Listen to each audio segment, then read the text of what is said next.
আসসালামু আলাইকুম। আজকে একটি অর্ডারের জন্য পেন্টিং করব। এই রেফারেন্সটা ইউজ করে ফার্স্টে আমি নেভি ব্লু অ্যান্ড ব্লু এর কম্বিনেশন ইউজ করব পুরা ক্যানভাস জুড়েই। মুনের পার্টটা ছাড়া বাকি সবগুলোই আমি ব্লু অ্যান্ড নেভি ব্লু দিয়েই ড্র করে নিব।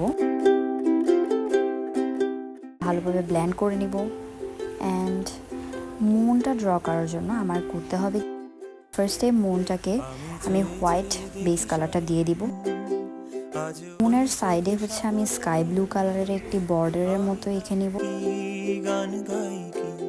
মুনটা একটু ব্রাইট ব্রাইট মনে হবে অ্যান্ড ভিতরে আমি ডিপ ব্লু দিয়েই মুনটাকে একটু রিয়েলিস্টিক ভাব আনার ট্রাই করব।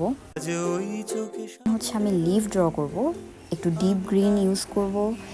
ডিপ গ্রিনের উপরে আমি স্যাপ গ্রিনটা ইউজ করব। এগুলো সবগুলো হচ্ছে অ্যাক্রিলিক কালার ইউজ করেই করছি। একটু ডিটেলস ড্র করব লিভসগুলোকে, যাতে একটু রিয়েল মনে হয়। দেন আমি হোয়াইট কালার দিয়ে কিছু স্মল ফ্লাওয়ার্স ড্র করে নিব। পেন্টিংটা কেমন হলো জানাবেন। Thank you for watching.